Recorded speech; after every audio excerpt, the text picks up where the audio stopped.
కాశీఖండం ప్రకారం 31వ అధ్యాయంలో మనం మహాకాలభైరవ ఆవిర్భావం విన్నాము.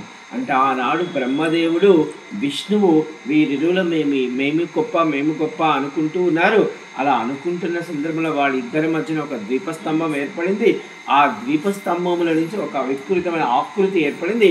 ఆ ఆకృతి బ్రహ్మదేవుని యొక్క శిరస్సుని ఇలా ఆవిర్భావంతో, అంటే ఈ బ్రొటన వేలు ఈ చిటికిన వేలుతో అలా చేస్తుంది. ఆ రూపమే తొలి భైరవ రూపము.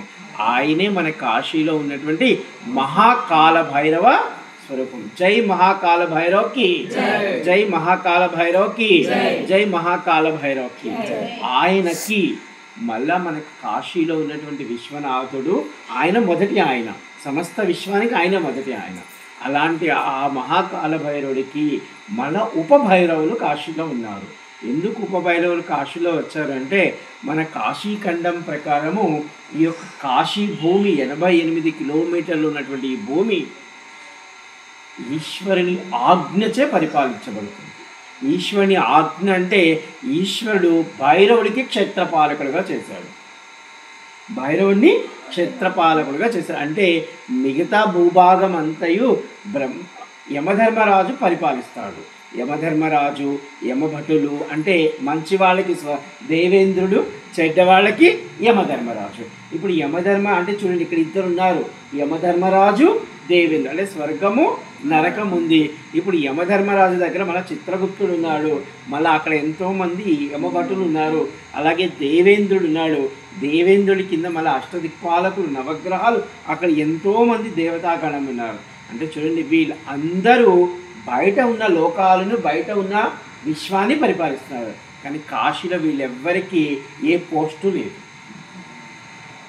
కాశీలో ఈ పోస్టులన్నీ ఎవరికి వచ్చాయంటే ఒక్క భైరవుడికే ఉన్నాయి. అందుకే మీరు కాశీ రాగానే విశ్వనాథుని కన్నా ముందు, అన్నపూర్ణమ్మ కన్నా ముందు, సాక్షాత్ మణికర్ణికా తీర్థమ కన్నా ముందు, అలాగే సాక్షాత్ గంగమ్మ కన్నా ముందు, అంటే మనం చెప్పుకోవాలంటే విశ్వనాథుడి తర్వాత ఎవరైనా, అన్నపూర్ణమ్మ తర్వాత ఎవరైనా, అలాగే మణికర్ణిక తీర్థం తర్వాత ఎవరైనా.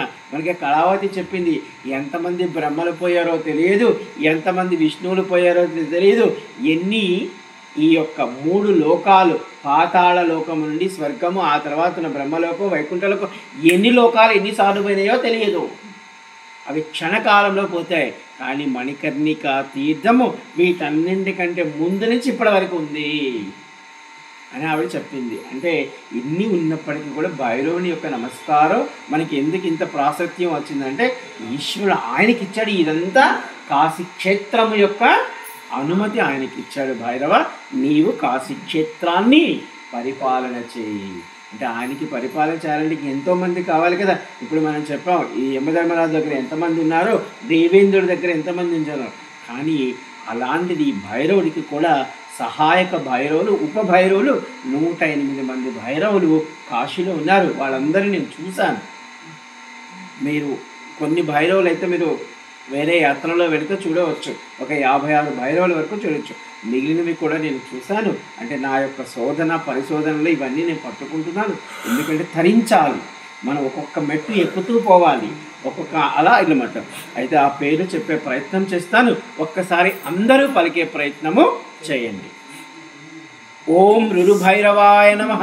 ఓం రురుభైరవాయ నమః. ఓం చండభైరవాయ నమః. ఓం చండభైరవాయ నమః. ఓం క్రోధన భైరవాయ నమః. ఓం క్రోధన భైరవాయ నమః. ఓం ఉన్మత్త భైరవాయ నమః. ఓం ఉన్మత్త భైరవాయ నమః. ఓం అసతంగ భైరవాయ నమః. ఓం అసతంగ భైరవాయ నమః. ఓం సంహార భైరవాయ నమః. ఓం సంహార భైరవాయ నమః. ఓం కపాల భైరవాయ నమః. ఓం కపాల భైరవాయ నమః. ఓం భీషణ భైరవాయ నమః. ఓం భీషణ భైరవాయ నమః. ఓం కేదార భైరవాయ నమః. ఓం కేదార భైరవాయ నమః.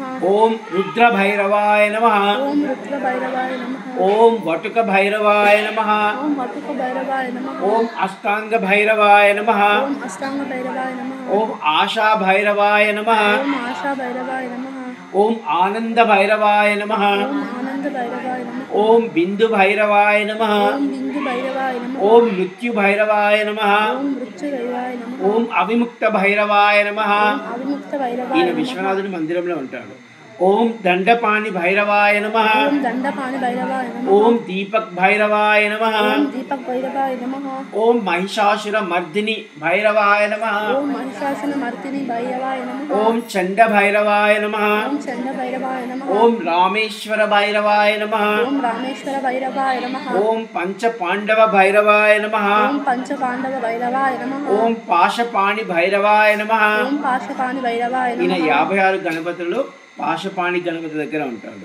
ఓం కచేరి భైరవాయ నమః. ఓం కచేరి భైరవాయ నమః. ఈయన కోర్టు వ్యవహారాలకు సంబంధించిన వాడు. ఓం కచేరి భైరవాయ నమః. ఓం కచేరి భైరవాయ ఓం నమః. చిత్రకూట భైరవాయ నమః. ఓం చిత్రకూట భైరవాయ నమః. ఓం ధూమవతి భైరవాయ నమః. ఓం ధూమవతి భైరవాయ నమః. ఓం అష్ట భైరవాయ నమః. ఓం అష్ట భైరవాయ నమః.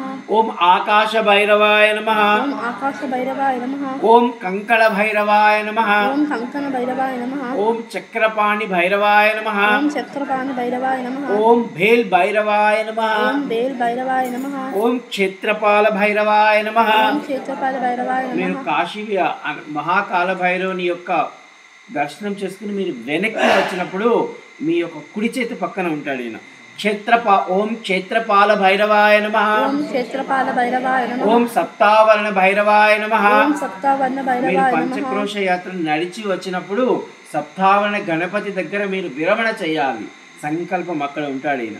ఓం బ్రహ్మణాల భైరవాయ నమః. ఓం బ్రహ్మనాల భైరవాయ నమః. ఓం రూట్ భైరవాయ నమః. ఓం రూట్ భైరవాయ నమః. ఓం లలితా భైరవాయ నమః. ఓం లలిత భైరవాయ నమః. ఓం జాగీశ్వర్ భైరవాయ నమః. ఓం జాగేశ్వర భైరవాయ ఓం నమః. అన్నపూర్ణ భైరవాయ నమః. ఓం అన్నపూర్ణ భైరవాయ నమః. అన్నపూర్ణమ్మ గుళ్ళో ఉంటాడు ఈయన. యక్ష భైరవాయ నమః. యక్ష భైరవాయ నమః. ఓం ఆపద హరణ భైరవాయ నమః. ఆపదహారణాయ భైరవ. ఓం లక్షగణ భైరవాయ నమః. ఓం లక్ష భైరవాయ నమః. ఓం ఆది భైరవాయ నమః. ఓం ఆది భైరవాయ నమః. ఓం తీర్థ భైరవాయ నమః. ఓం తీర్థ భైరవాయ నమః. ఓం చతుష్షష్ఠి భైరవాయ నమః. ఓం చతుర్షష్ఠి భైరవాయ నమః. ఓం భడితియా భైరవాయ నమః. ఓం బలిత్య భైరవాయ ఓం నమః. ఓంకార భైరవాయ నమః. ఓం ఓంకార భైరవాయ నమః. ఓం చక్ర భైరవాయ నమః. ఓం చక్ర భైరవాయ నమః. ఓం ముముక్ష భైరవాయ నమః. ఓం ముముక్ష భైరవాయ నమః. ముముక్ష భవన్లో ఉంటాడు ఈయన.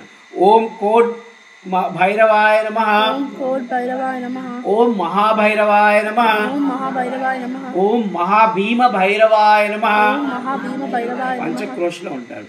ఓం కోత్వాల భైరవాయ నమః. ఓం కోత్వాల భైరవాయ నమః. ఓం ఊర్వశీ భైరవాయ నమః. ఓం ఊర్వశి భైరవాయ నమః. ఓం మహాకాళ భైరవాయ నమః. ఓం మహాకాల భైరవాయ నమః. ఓం భద్రస్వరూప భైరవాయ నమః. ఓం భద్ర స్వరూప భైరవాయ నమః. ఓం కల్ప స్వరూప భైరవాయ నమః. ఓం కల్ప స్వరూప భైరవాయ నమః. ఓం వికల్ప స్వరూప భైరవాయ నమః. ఓం వికల్ప స్వరూపాయ నమః భైరవాయ నమః. ఓం నివాస భైరవాయ నమః. ఓం నివాస భైరవాయ నమః. ఓం నాగ విలాస భైరవాయ నమః. ఓం నాగ విలాస భైరవాయ నమః. ఓం మాతంగ భైరవాయ నమః. ఓం మాతంగ భైరవాయ నమః. ఓం మంగళ భైరవాయ నమః. ఓం మంగళ భైరవాయ నమః. ఓం సంకట నాశన భైరవాయ నమః. ఓం సంకట నాశన భైరవాయ నమః. ఓం ధర్మధాయ భైరవాయ నమః. ఓం ధర్మదార భైరవాయ నమః. ఓం ఏకవీర భైరవాయ నమః. ఓం ఏకవీర భైరవాయ నమః. ఓం మోక్ష రూప భైరవాయ నమః. ఓం మోక్షరూప భైరవాయ నమః. ఓం శ్యామ రూప భైరవాయ నమః. ఓం శ్యామరూప భైరవాయ నమః. ఓం త్రిశూలధార భైరవాయ నమః. ఓం త్రిశూలధార భైరవాయ నమః. ఓం జ్ఞాన భైరవాయ నమః. ఓం జ్ఞాన భైరవాయ నమః. ఓం యంత్ర భైరవాయ నమః. ఓం యంత్ర భైరవాయ నమః. ఓం మంత్ర భైరవాయ నమః. ఓం మంత్ర భైరవాయ నమః. మణికర్ణిక శ్మశానంలో ఉంటారు వీళ్ళు. దుఃఖ నివార భైరవాయ నమః. దుఃఖ నివార భైరవాయ నమః. ఓం బ్రహ్మచారిణి భైరవాయ నమః. ఓం బ్రహ్మచారిణి భైరవాయ ఓం నమః. బ్రహ్మచార భైరవాయ నమః. ఓం బ్రహ్మచార భైరవాయ నమః.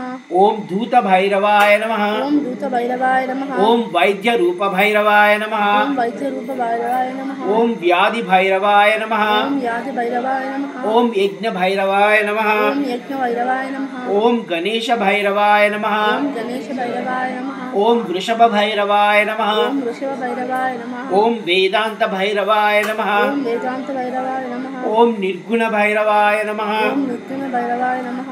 ఓం విశ్వనాథ భైరవాయ నమః ఓం విశ్వనాథ భైరవాయ నమః ఓం యోగ భైరవాయ నమః ఓం యోగ భైరవాయ నమః ఓం కైలాస భైరవాయ నమః ఓం కైలాస భైరవాయ నమః ఓం మేరు భైరవాయ నమః ఓం మేలు భైరవాయ నమః ఓం మైత్రి భైరవాయ నమః ఓం మైత్రి భైరవాయ నమః ఓం కాశీనాథ భైరవాయ నమః ఓం కాశీనాథ భైరవాయ నమః ఓం వహ్ని భైరవాయ నమః ఓం వహ్ని భైరవాయ నమః ఓం చంద్ర భైరవాయ నమః ఓం చంద్ర భైరవాయ నమః ఓం కర్పూర భైరవాయ నమః ఓం కర్పూర భైరవాయ నమః ఓం పాతాళ భైరవాయ నమః ఓం పాదాల భైరవాయ నమః ఓం రజో భైరవాయ నమః ఓం రజో భైరవాయ నమః ఓం స్తంభ భైరవాయ నమః ఓం స్తంభ భైరవాయ నమః ఓం పిచాచ భైరవాయ నమః ఓం పిశాచ భైరవాయ నమః ఓం ధరణీ భైరవాయ నమః ఓం ధరణి భైరవాయ నమః ఓం అక్షర భైరవాయ నమః ఓం అక్షర భైరవాయ నమః ఓం పరిపూర్ణ భైరవాయ నమః ఓం పరిపూర్ణ భైరవాయ ఓం సృష్టి భైరవాయ నమః ఓం సృష్టి భైరవాయ నమః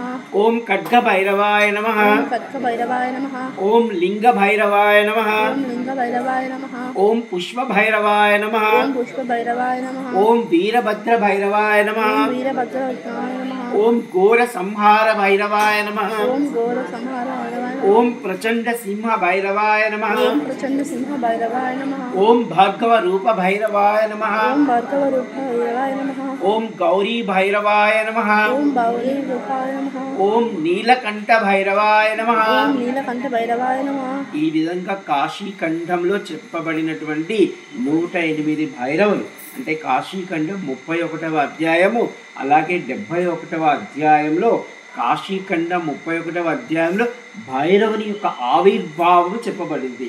అలాగే 70వ అధ్యాయంలో కాశీని రక్షించేటువంటి దేవీ దేవతా గణములను చెప్పబడి ఉంది. అంటే మీరందరూ అనుకోవచ్చు, విశ్వనాథుడు ధ్యానంలో సమాధి స్థితిలో ఉంటే ఈ కాశీని ఎవరు రక్షిస్తారు అంటే సమస్త విశ్వాన్ని రక్షించడం బ్రహ్మదేవుని యొక్క పని, అలాగే విష్ణుమూర్తి యొక్క పని, అలాగే దేవేంద్రుడు బ్రహ్మ ఈ యొక్క యమధర్మరాజు దేవత అందరి పని, 33,000 కోట్ల దేవతల పని.